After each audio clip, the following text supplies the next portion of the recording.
Hello, everyone. Buenas tardes, buenas noches. Thank you all so much for being here. For those on the stream, welcome. We are super happy to have here a lovely guest with us. Before I introduce him, I'd like to read some of the wonderful things that have been said about him. The opening, bubbling, and dancing, yet also reflective, adelante, come forward, gives an invigorating introduction to his lively, cleanly, diversified phrasing and fabulous sound, the latter as cutting and ringing as it is full and mellow. Think Pat Metheny with a tougher edge.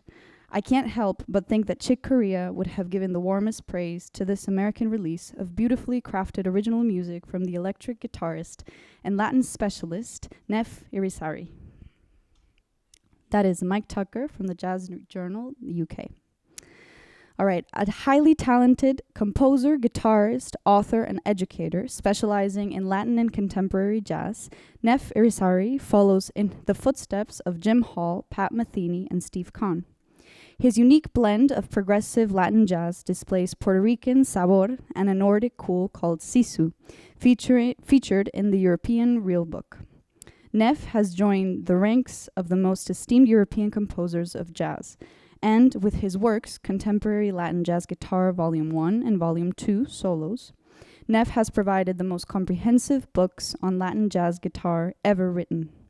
His critically acclaimed debut CD, Nepenthe, and upcoming release, Cambio, Change, produced by three-time Grammy Award-winning bassist Jimmy Haslip, features the guitar in a Latin jazz context without the piano. Neff's creativity, dedication, and solid groove as a guitarist has enabled him to perform with Eddie Henderson, Jimmy Haslip, Lonnie Liston Smith, Victor Mendoza, Brian Melvin, and Anders Bergkrantz, among others, at numerous international clubs and festivals. As a BM and master's graduate from the Berklee College of Music, Neff believes in the power of education and self-development. With over 28 years of experience, Neff has lectured and performed at the Jazz Educators Network Conference USA and the University of London SOAS, among others, in Europe, Puerto Rico, and Scandinavia.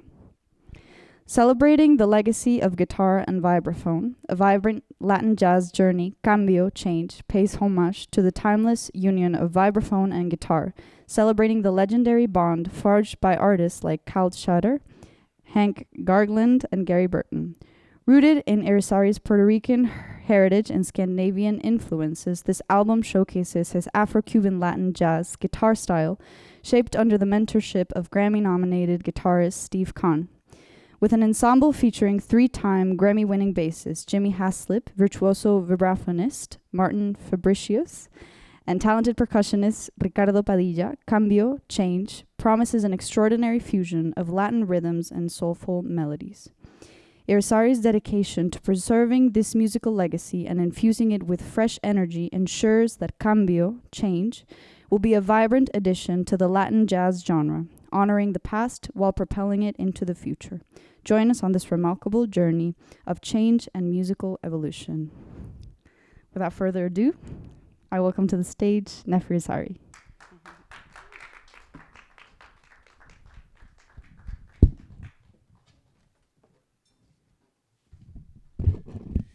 Thank you, everyone. Kiitos, muchísimas gracias, taxkaniha. It's a pleasure to be with you for an hour journey into the definition of Latin jazz guitar, the Afro-Cuban variant. We're going to start the whole masterclass off with a composition of mine entitled El Juego, with Fernando Huergo on bass, Gen Yoshimura on drums, and Ernesto Diaz on percussion. El Juego was featured on my first record, Nepenthe, produced and featured Jimmy Haslip. So we're going to give you a little bit of El Juego. Let's go.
Give a good, big applause to Gian, Ernesto, and Fernando. Wanted to warm you guys up with a little bit, a taste of the contemporary side of Latin jazz guitar. We're going to begin with, it was important to show you what I was doing and then break that down with a little bit of a historical side to that, musicological, just a little bit of that, give you some context, and then come to what you just heard, and we're going to play again a bit later. So, as you heard from Manuela and the and Manuela's lovely introduction, thank you so much, Manuela. My name is Neff Irizarry, and in this Latin Jazz Masterclass, we need to define a couple of things. We need to actually define what is Latin jazz and how did I come about to devise these techniques that I came up with and where did it come from? Because what Manuela didn't mention was that I was born and raised in Virginia, first generation Puerto Rican. I'm proud of my Puerto Rican heritage, and I always say I'm Puerto Rican first and foremost, which I am. Because I grew up in the States, I felt that I was always missing out somehow, even though we had Puerto Rican music at home. And for Latin music, the guitar, the tres, the cuatro, and percussion is inseparable. I came to Berklee to study jazz.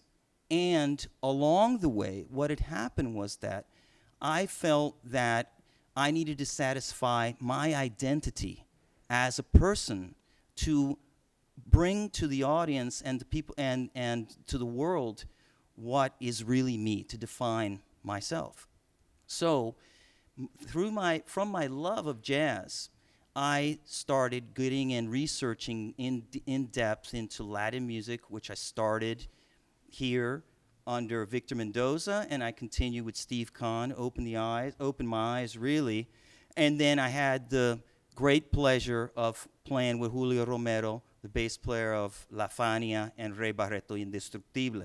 So I have a pretty good idea in many situations of what happened that I was in many situations where I had to come up with a way that was something more than imitation, something that was definitely for the guitar. So I mentioned to you all that that Latin jazz guitar, as you all can see, there's a lot of different type of aspects that happened. First of all, the guitar was never lost. Only the knowledge and the context of where the guitar would fit into modern day Latin jazz. That's always been the question, and hopefully from my books and this masterclass, it'll inspire you all to take up that banner with me. So first of all, Latin jazz guitar is not only Afro-Cuban, it is also Brazilian, but for the scope of what I do and the scope of this short amount of time that we have together, we are just going to focus on the Afro-Cuban side, right? But however, Latin jazz is everything from all the musics of South America, Central America, the Antilles, with jazz sensibilities that I said there, jazz or blues sensibilities. So what is happening here with these arrows that you see is, first we start with tres, cuatro, and requinto. On tres, the most important tresero, Arsenio Rodriguez, right? Arsenio Rodriguez had in his conjunto guitar player by the name Marcelino Guerra. You're going to hear him much later. The guitar's role there was just to strum, and we're going to talk about that a bit later as well. When we get to the cuatro, perhaps one of the most important players of the cuatro is Yomo Toro. And Yomo Toro, and what makes the cuatro special and what makes the tres special is that they have double strings, right? And they're higher pitched, and they get a fatter sound, right? So please remember that, because that's going to play a major factor into why I'm playing using certain techniques. And we have the requinto, El Güero Gil, all right, which is very important, all right, and the trio Los Panchos, okay? And he wanted a guitar that was pleasant sounding and high pitched because they couldn't hear the normal guitar over when he was going from restaurant to restaurant in New York at the time, okay?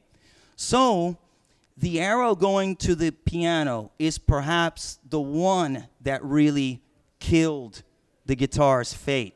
Now, what had happened was that the tercero, Arsenio Rodriguez, when son music became very popular, they were playing in larger halls.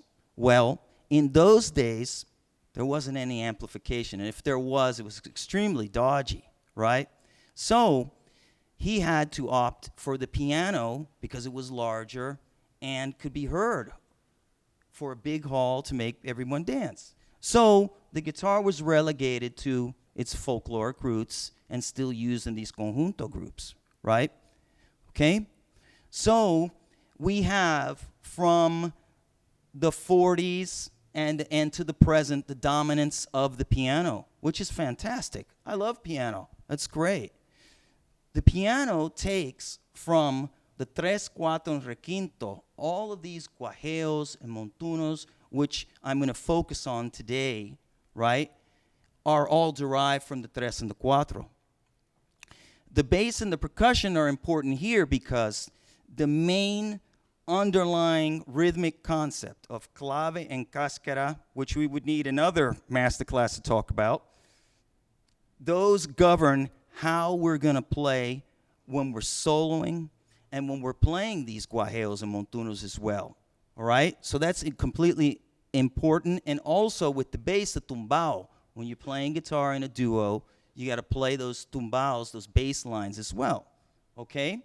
So all of that is encompassed in everything that you just heard in El Juego, all of that knowledge distilled into a way that I can play it simply on the guitar, which it's technically advanced in a way, right?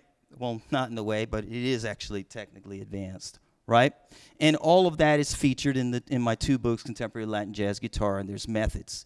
Now, we have this circular motion going on here because all of these instruments are informing each other.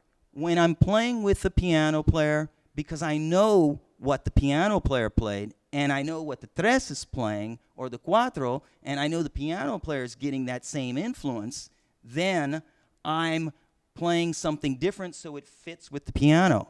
So this, in a scope, in a very general and quick answer, is what explains what Latin jazz guitar is. Latin jazz guitar is the influence of all of these instruments on our instrument. However, it's more than an imitation because it incorporates techniques that are guitar friendly, that are derived from the same things that you're studying in the Berklee Guitar Department, from Van Epps to Pedersen to Levitt, all right, on down, okay? All of those things.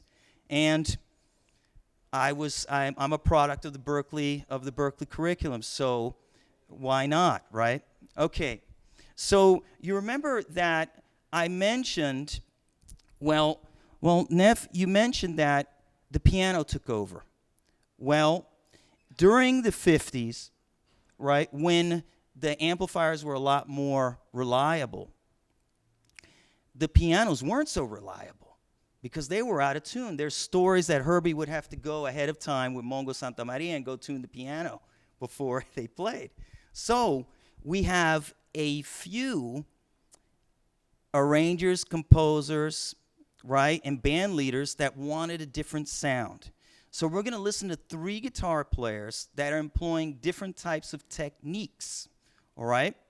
And we're going to listen first to John Cora with Tito Puente. And according to Bobby Sanabria, and I have to give a big shout to Bobby Sanabria, he asked Tito, well, why'd you use guitar player? And because those were the RCA days, there was a staff guitar player, so he just wrote for him. And in many times, you don't have to be, in those days and to the present, you don't have to be a Latino to do this. You just have to have a good sense of groove, read well, and just have fun. Because they really didn't care where you were from. They just want you just to do your best, and most of the times they were happy with what you were doing, and that's what gave it the swing. So that's the most important thing, one of the most important things that I could say today. So let's listen to John Cora on Son de la Loma, and he's playing single note guajeos. All right? Check it out.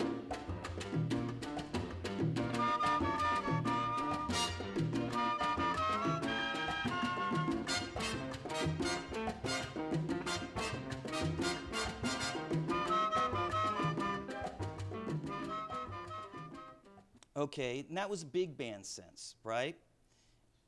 All right, next we're going to listen to Payo Alicea from Puerto Rico with La Playa Sextet.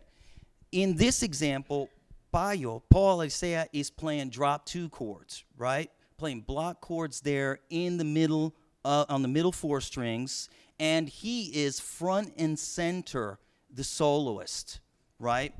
And check this out. And matter of fact, the whole repertoire is a good place to begin with if you want to hear what the possibilities of guitar is. And think this was in the 50s.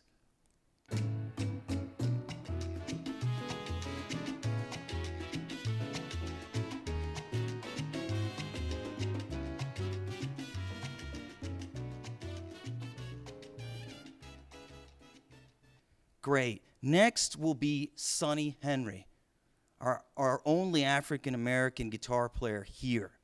And he's just playing incredible in Willie Bobo's band, right?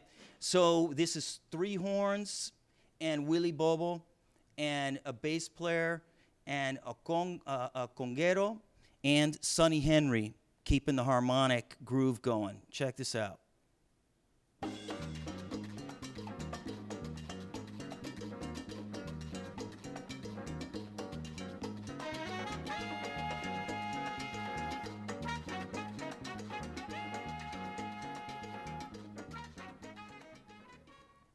Great. So the next question is, who actually set the precedent? We listened to 3 guitar players there, John Cora, Payo Alicea, and Sonny Henry. John Cora was a staff guitar player, so he was more than likely just reading the parts there, which the same thing that Barry Galbraith did, Jimmy Rainey did it, and also there's another, Everett Clarksdale, which is another staff guitar player. And as a matter of fact, Sonny Henry, as a staff guitar, he was called to play with Chico O'Farrill. And according to Arturo O'Farrill, I asked Arturo, the son of Chico, Arturo said, Dad probably didn't even have anything to do with that. That was the contractor. And just that if the guitar player could read, that was the deal. Remember, Latin jazz was cubop. That was forged in New York. A lot of these guitar players were in New York. It was a melting pot. So those guitar players were there. They were more than equipped to play in this because they heard at the time the salsa, right? And mambo and everything going on, because salsa wasn't a thing back then. It was mambo, right? Okay, so who set the precedent? We have Juanito Marquez from Cuba, El Maestro. We have Payo Alicea, we have Sonny Henry, we have Edgardo Miranda de Puerto Rico, we have Carlos Emilio Morales, who was from Iraquere, the guitar player. He was here in Berklee during the 90s. He came with Chucho to do a clinic. I was there and I interviewed him, actually, at that time. Ramon Stagnaro, which is the brother of Oscar, the director. Thank you, Oscar, for having me. And thank you, Berklee Latino and Berklee, my alma mater. Thank you so much. There's a scholarship in Ramon's name. And to my mentor, Steve Kahn, he was here in 95. And I believe there are lots of others. And in my book, I have an anthology of all of these, of all of the major guitar players from history, from the 50s onwards. So let's listen to Juanito Marquez. Juanito is playing octaves like Wes, but he's not strumming them. He's playing them with his thumb and middle finger like that. And you can hear it. The first tune is called Cáscara.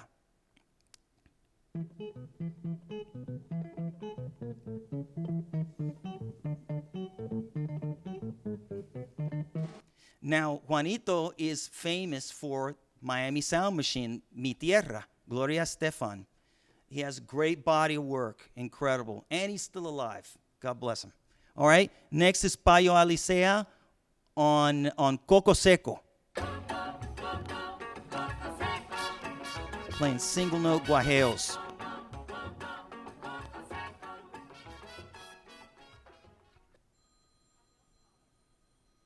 Next, we're going to do Sonny Henry. Oh, let's see here. We're going to do Sonny Henry with Willie Bobo. It's not unusual. Next, Edgardo Miranda with Bebo Valdez on Ecuación. Let me get there.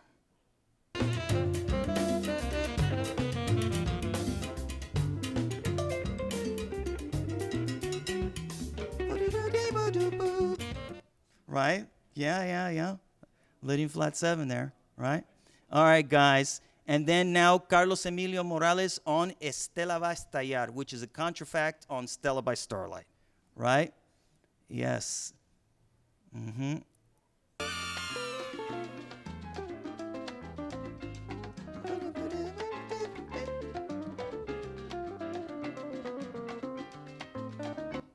All right.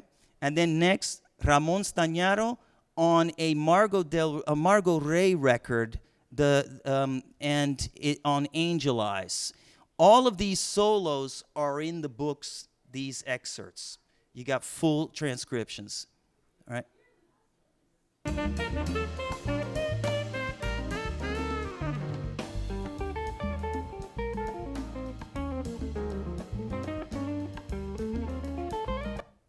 Yeah.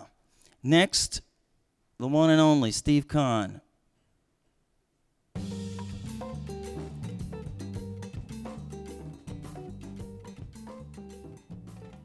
That was on Crisscross. He does a lot of monk tunes as well. It's really lovely how it is. You should check it out. Everything from public access, forward, crossings, incredible records. All right? So what we're here for, finally, readaptation to the guitar.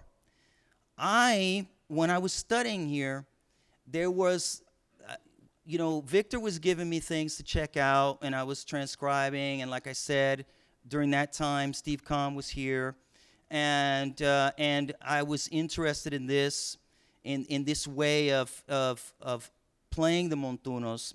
I came up with ways and solutions that actually were logical, that I could play lengthwise. For the longer the string, the bigger the pitch. Use drop 2 forms, use different type of string set patterns, and use upper structures as well.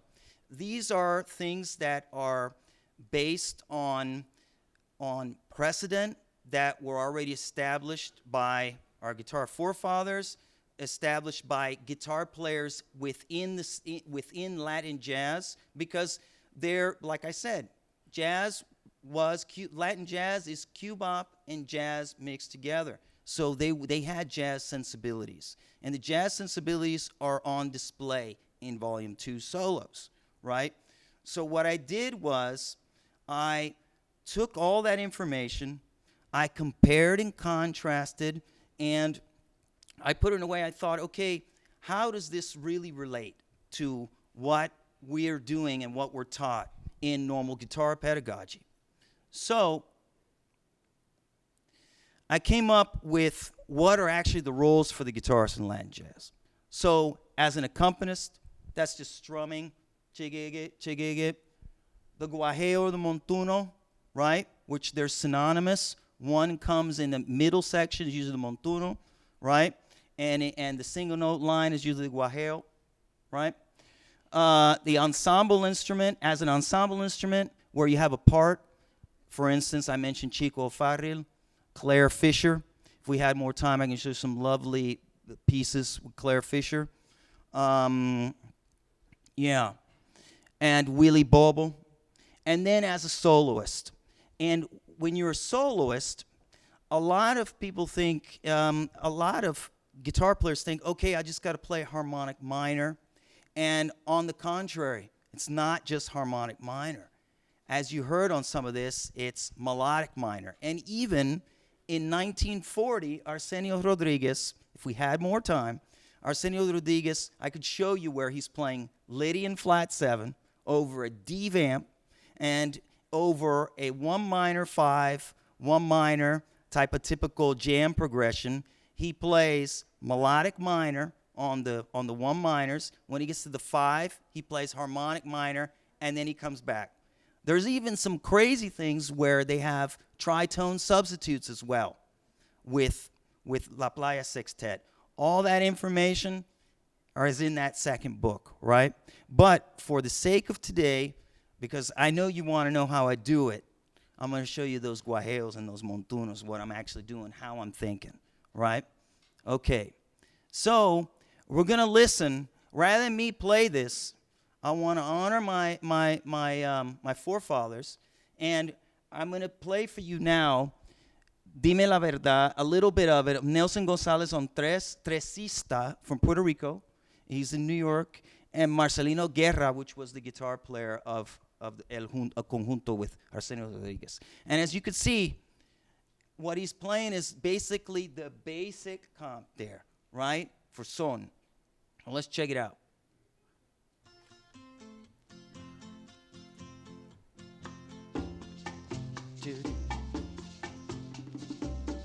All right, there you go, short and sweet.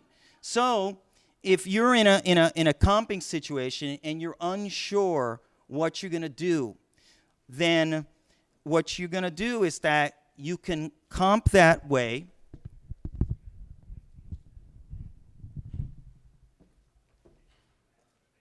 And Ernesto.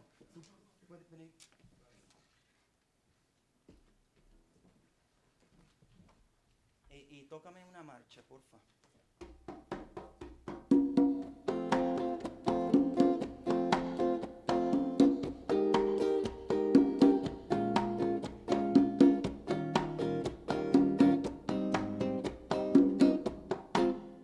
Sigue.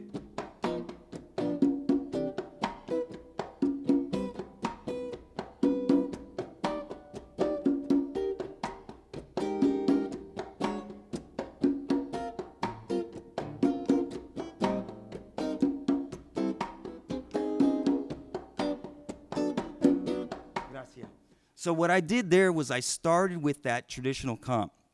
Then what I did, because I know the clave and the cáscara, I was playing different types of accents with the marcha, the basic marcha. And a great way to practice this is that, how many of you have the Drum Genius app? With the Drum Genius, you just put Giovanni Hidalgo, que Dios lo bendiga, and you just do that. God bless him. And you just do that. You just practice that, okay?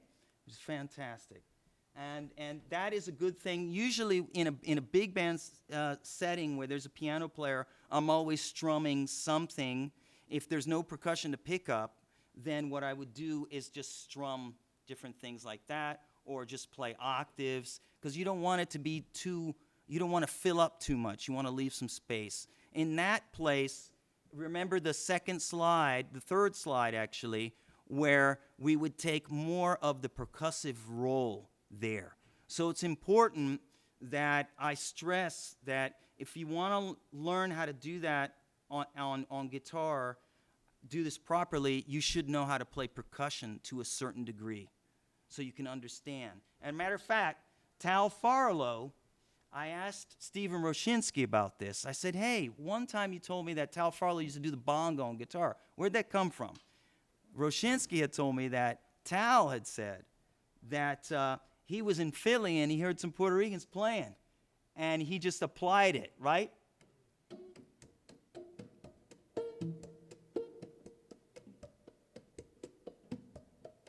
Just like that, right there. Okay? It's fantastic. Okay, so let's go forward. All right. In this example, what I did was that this is from Oye mi tres montuno of El Niño Rivera. Let me do this here. And Niño Rivera is another important tresero player, tres player. So I'm going to play this for you so you hear the audio.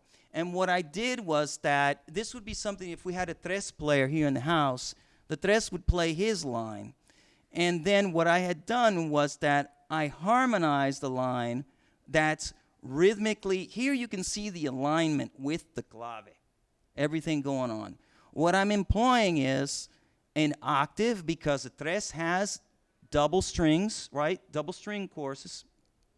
So I have an octave, single note, which I maintain harmonic integrity by outlining, right? The third, flat 7 root, third.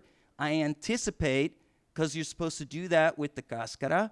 Then I have the typical, I'm playing G6 in a way, because when we're playing on majors, we're thinking about the relative minor, all right? And then, right, I go to the F sharp, because I'm putting this the seventh there, so I'm making it 7, so I'm going from 6 to the natural 7.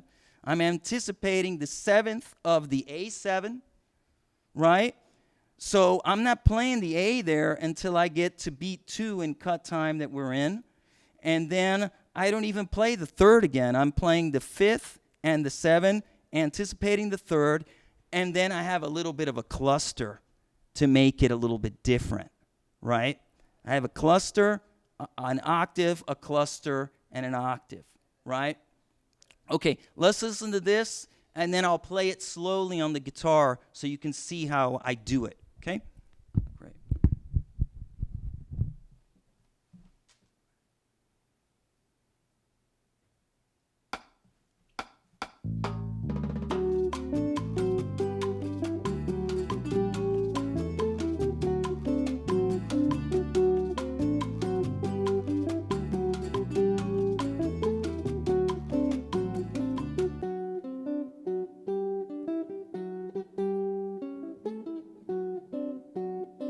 So here, there are a couple of ways how we're going to play this. We're either going to play it on 4-3-2 or 3-2-1, right?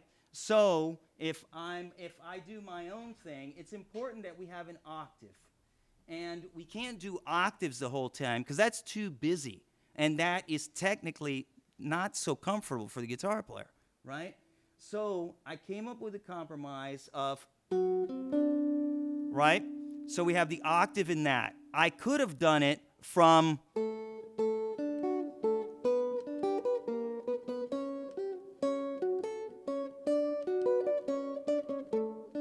right?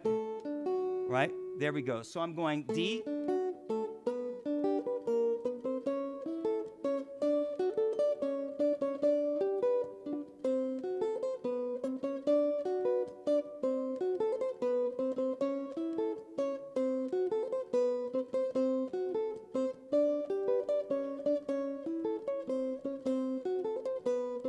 Here I started from the 7th. So I'm 7th, 3rd, 5th, right? And then 5th, root there, and then 3rd, right? I'm a little out of tune there, right? So I have the 3rd, 7th, root, and then back to the D7.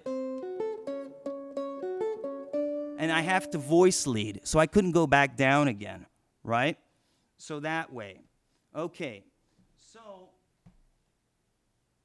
the next one is the single note guajeo.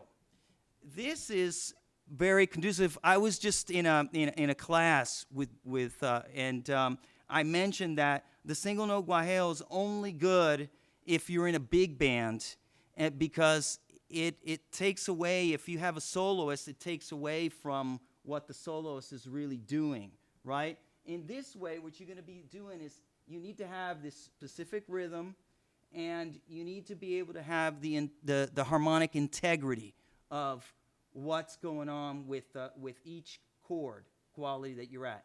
Thus, the definition of harmonic integrity, right? Okay, so.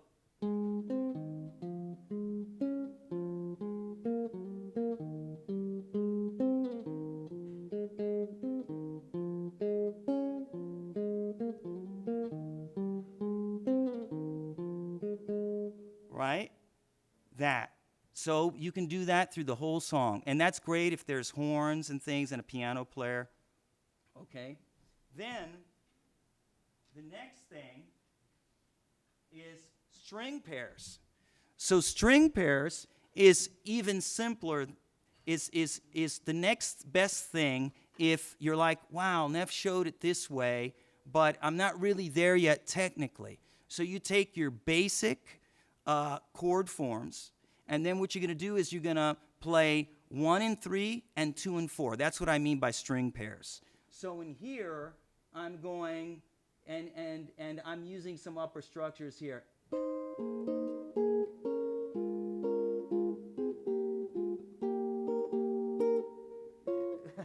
Wait a minute.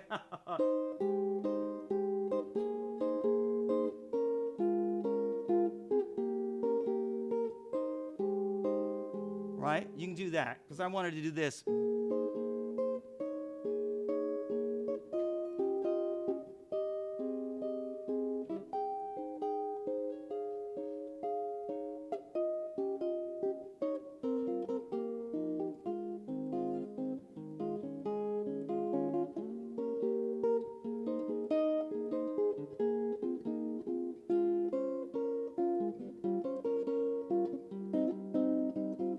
Right?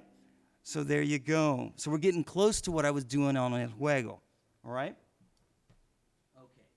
And then here is octave and interval, which I already showed you how to do that. But on this one,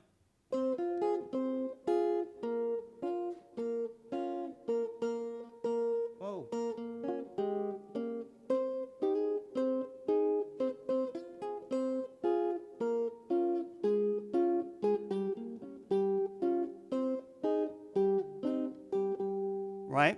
And usually when I'm doing this, this is a good basic thing to do. And usually what I'm doing to practice this, what I'm doing is I'm going through all of the inversions. So we got F minor so we got the first inversion, second inversion. And then if I want more harmonic strength, then I go A flat, the next triad.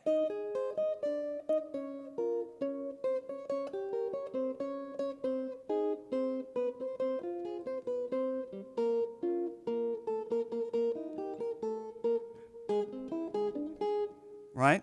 And then you just go like that, right? So when you mix them all together, I'm going to invite the guys up on stage, and we're going to play Todo lo que fuiste, which is a contrafact on All the Things You Are. And then I'm going to take some questions, all right? That's right.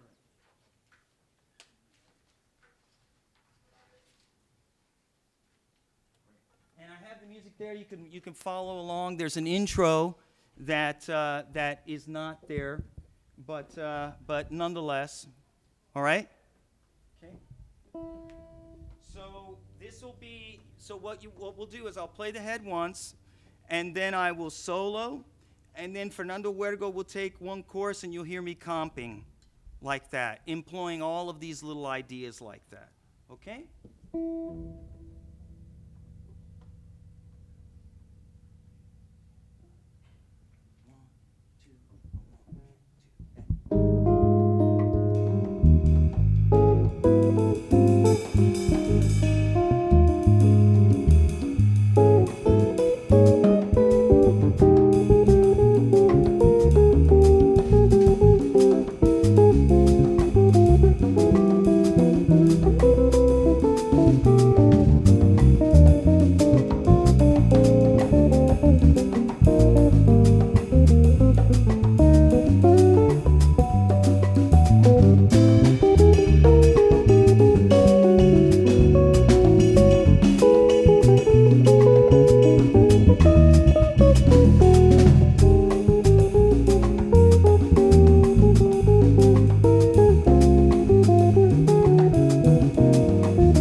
Thank you so much. That was todo lo que fuiste.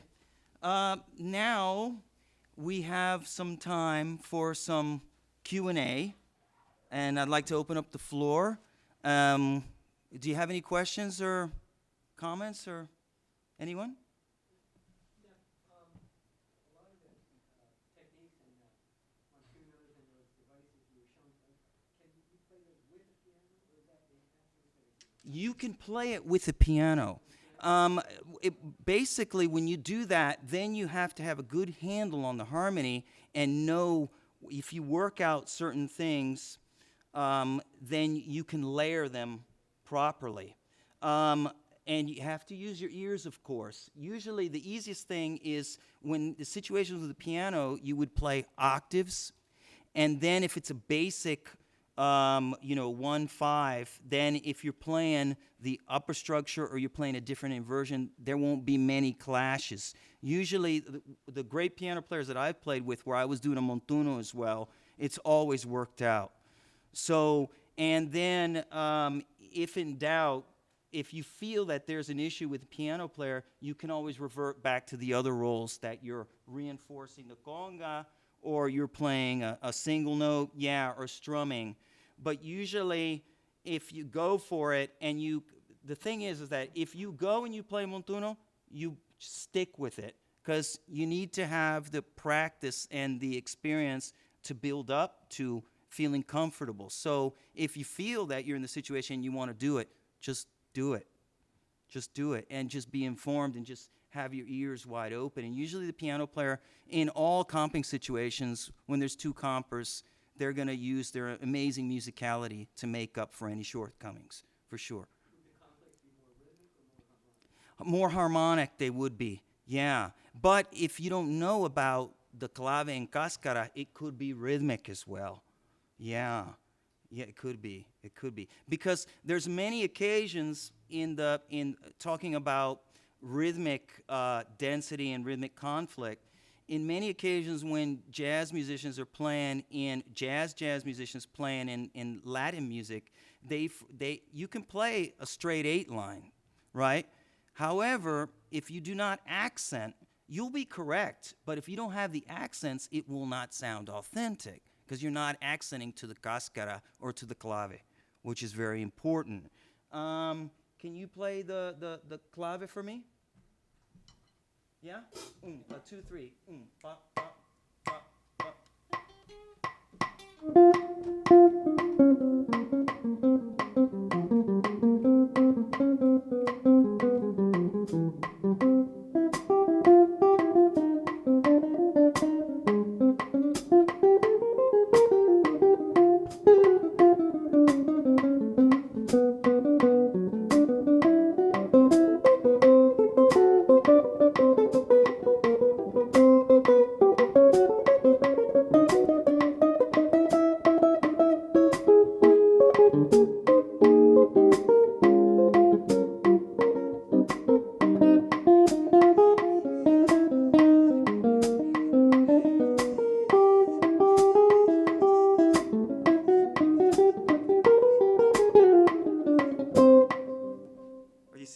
on?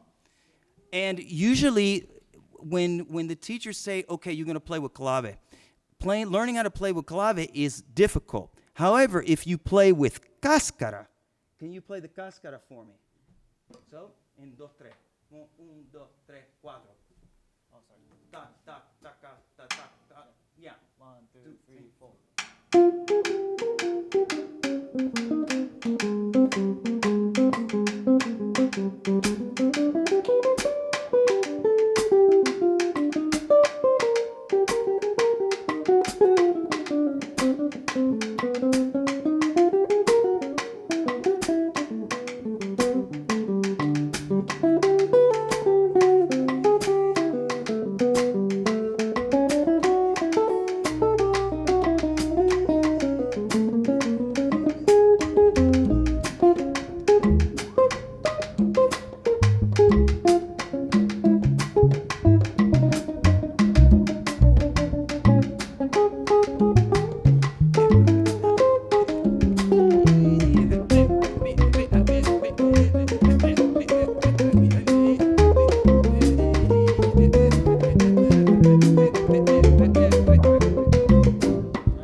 So that's what I'm listening, what's going on. And you got to have that. And that's the same thing. If you want to play any style straight ahead, if you don't feel the triplets, there's no way you're going to be convincing.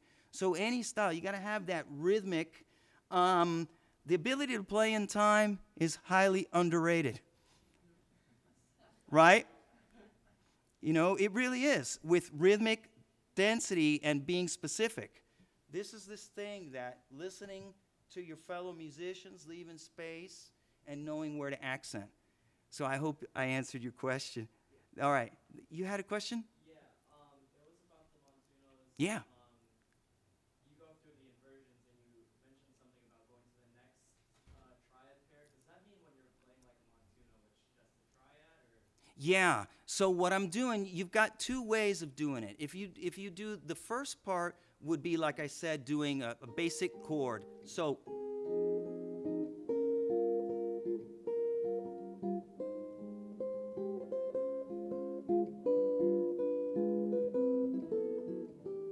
that would be one way, right? So when we go, if I start in the second inversion, first inversion, then this is the third inversion of the E flat, right? Of the tetrachord. A flat, major, sharp 5 I'm playing there. I could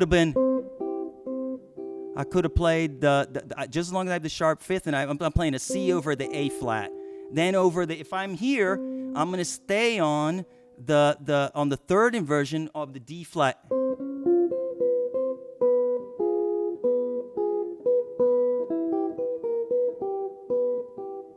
Right? So the easiest thing would be, a good way of practicing this would be that you would do 1 and 5. So we go.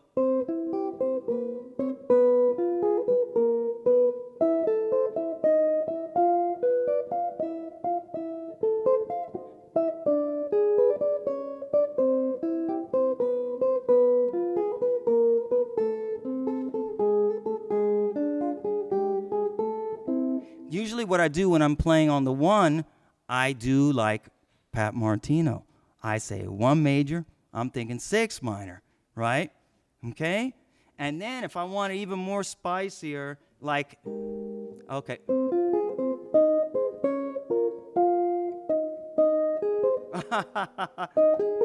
I gotta go.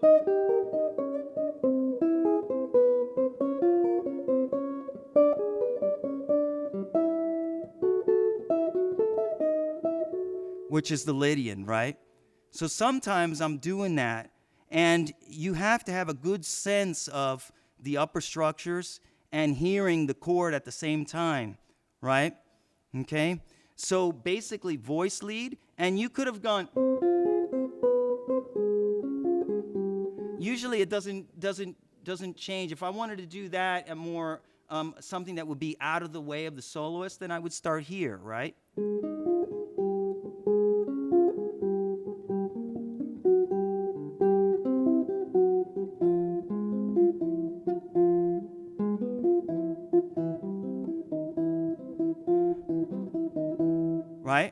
See how I did that? When I go to the F, I'm implying a G7. I'm implying a little a cadence. So a lot of this is a lot of cadences. If I go,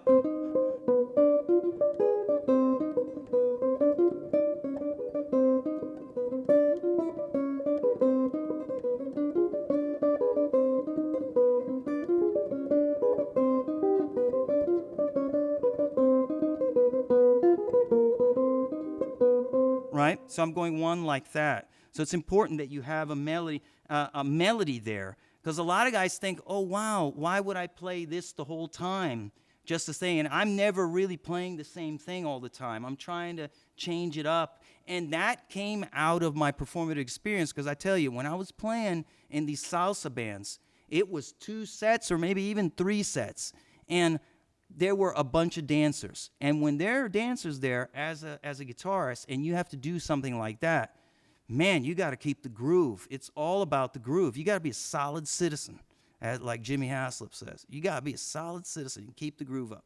Yeah. So that's what's going on. So you saw when I get in there, I start moving, because that was that. In order to play this convincingly, you've got to pay your dues in playing in a salsa band and knowing this traditional stuff. If you don't do that, then you don't know what the power of that rhythm, what it was really meant for. When you start adding the harmonic density and the sophistication and with the groove, oh my God, that is making the dancer dance and also the musician think as well, which is just incredible, right? Any more questions? Hi.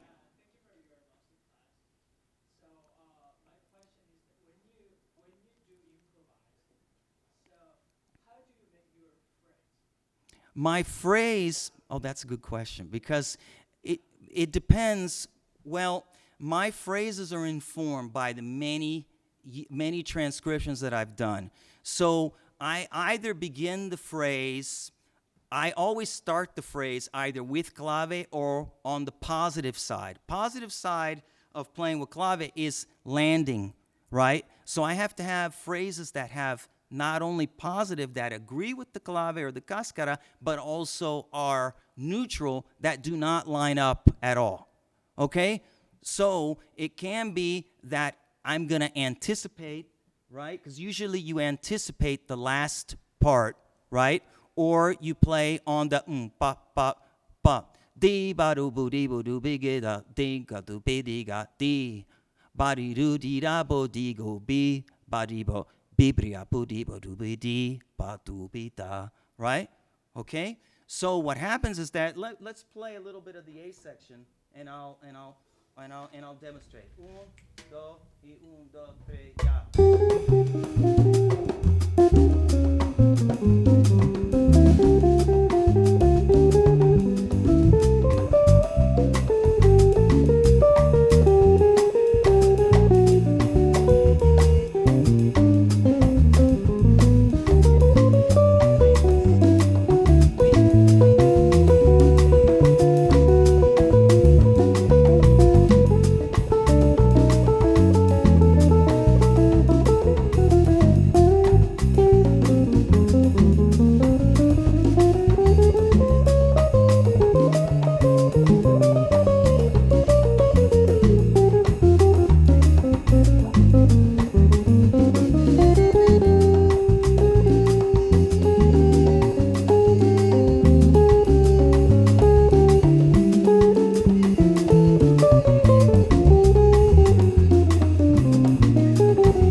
So you see, what I was doing, I was thinking sometimes in smaller phrases, sometimes in longer phrases, and then you notice that there were some times when I left the clave when I was playing across the bar line, and there was sometimes when I was playing quarter note triplets, Can we play a little bit of the beginning, and I'll just play quarter note triplets. Da, da, da, da, da.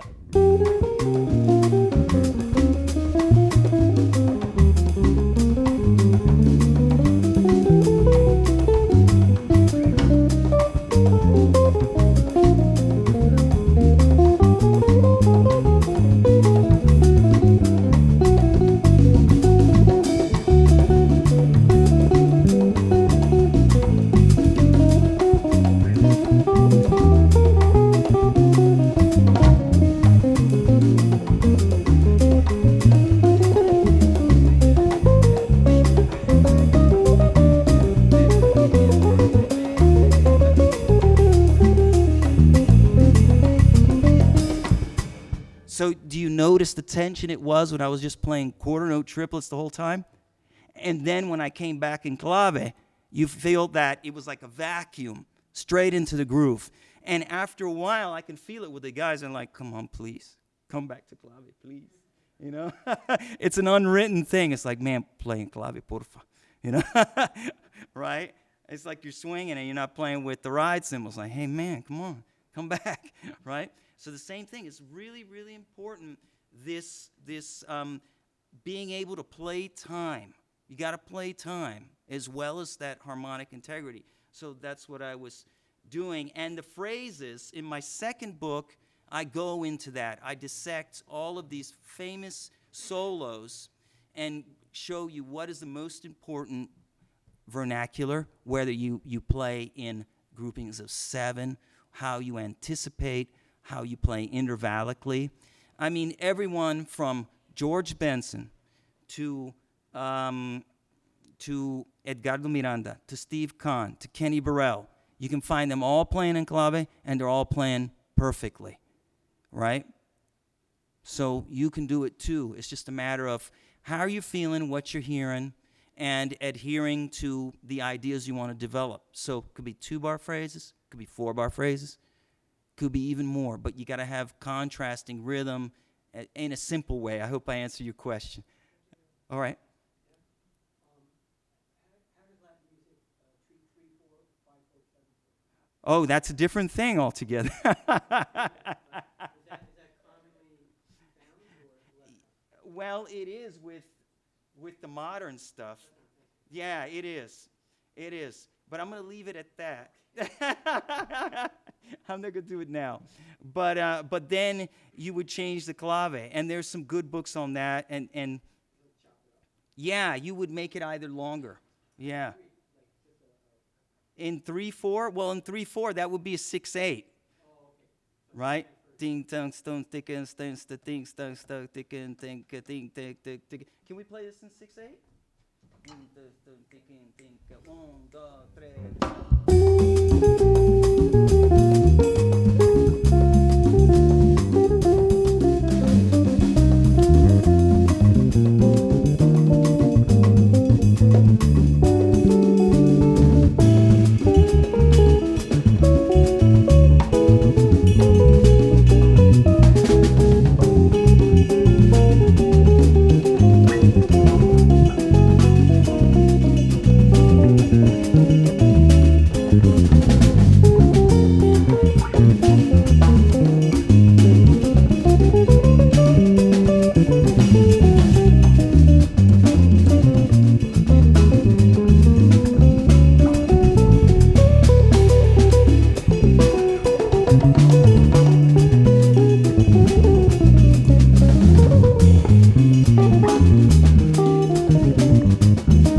Terrific. So there you have it. We're playing 6/8. Right. So anyhow, yeah. Wow. I have a tune that I haven't recorded that's in 5 and in 7. So I'll talk about that. We'll go offside and I'll show you some of that. Are there any other questions? Okay. Well, I would like to thank Berklee Latino, Oscar Stagnaro, Berklee College of Music for having me, Berklee Global, thank you Jason Camelio for your support, Sher Music, Vovox, Kurt Mangan, and all of you for being here with me. And thank you so much for having me. It's been a pleasure. Please stick around, and I'd love to talk with you individually. And let's give a big applause to the band. Fernando Huergo, Ken Yoshimura, Ernesto Diaz. Do you want us to play one more tune, or is that it? Do we have time for one more tune? All right. All right. We're going to play one called we're going to play one called La Swing de la Finca, which is on my record Cambio. Okay? And this is going to have some traditional it has a traditional intro to it from Rancancan.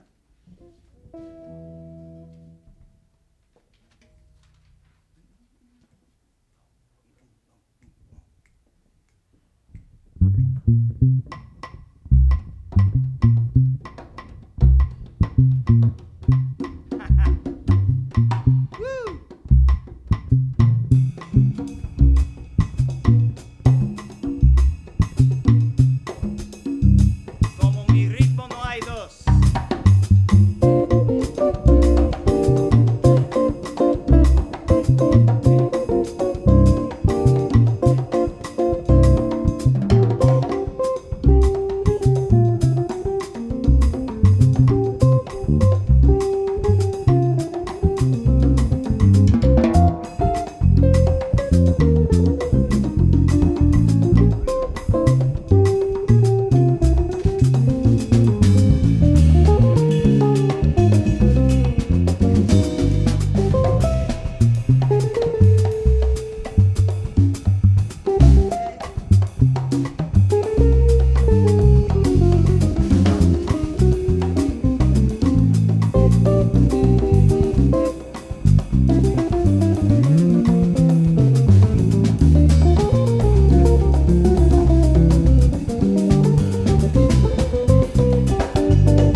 Thank you so much. Thank you to all that have supported and been part of this book.